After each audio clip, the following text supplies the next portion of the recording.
And please welcome to the stage your next teller, James Petersen!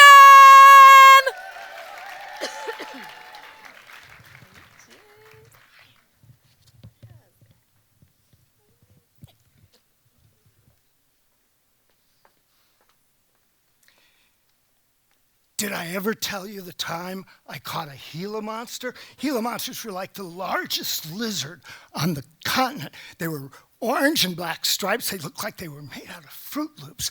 And I brought it home, and my mom said, "You can't keep that as a pet unless you can feed it."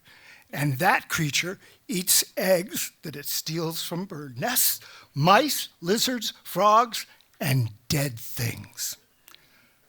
Welcome to bedtime at the Petersen household. The family tradition was I got to put the kids to sleep.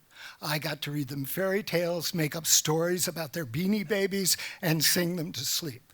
And it was divine. It was a captive audience until they grew up and went off to school. You don't have that option.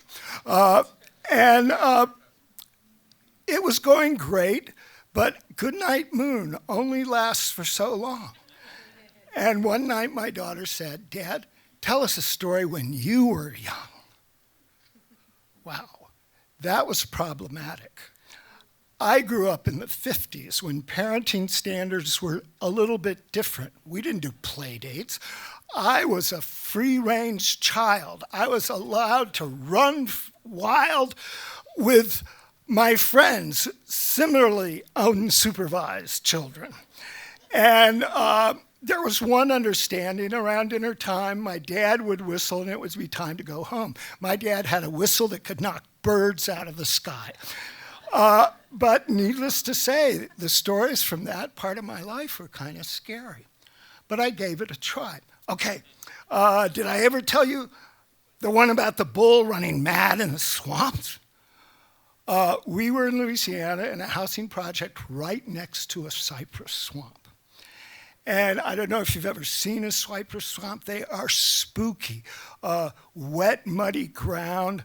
The tree roots come out of the ground to chip you, and there are Spanish moths hanging from the branches, and it's like going through giant spider webs. And our parents did not want us going into the cypress swamp. So they told us that there was a mad bull on the loose in the swamp with horns out to here. Well, of course we had to go explore the cypress swamp.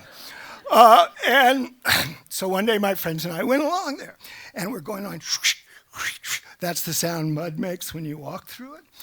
And suddenly a twig snapped, and one of the boys said, "It's the bull!" And we started running.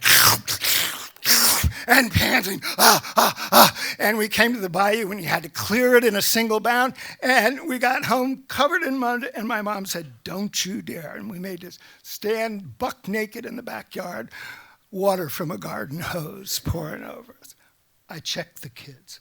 They were like this. I had gone too far. I had to walk this back. I said, I learned an important lesson that day. The things you imagine are scarier than what's really there. There was no bull, maybe a cow, but who's afraid of cows?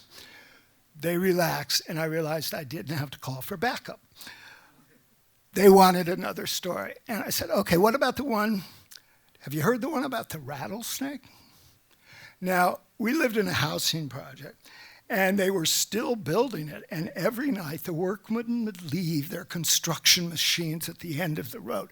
It was a wonderful playground, and my friends and I would go down, and we would clamber over bulldozers and steamrollers and backhoes and pretend that we were building a new neighborhood. And I jumped off the last machine and came this close to a rattlesnake. Now, my dad has said when you have an unexpected encounter with wildlife, stand still, don't move. So I froze. And my friends saw what was happening, and they jumped on their bikes, "We'll go get help," and rode off.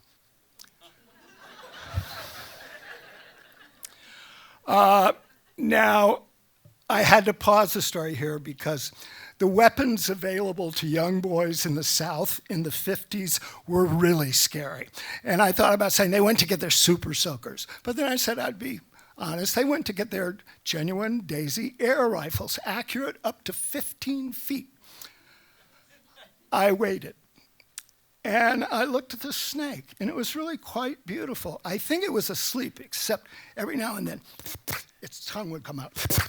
And I counted the number of rattles on its tail, and he had 8, which meant he was the same age as me.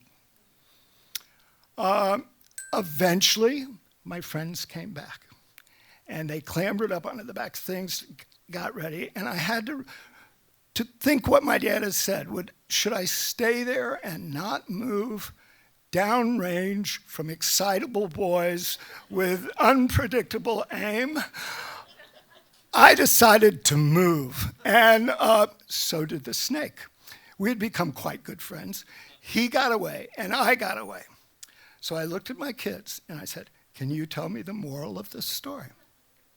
And in unison, they said, "Look before you leap, Dad." And having established that they were and always would be smarter than their father, they fell fast asleep.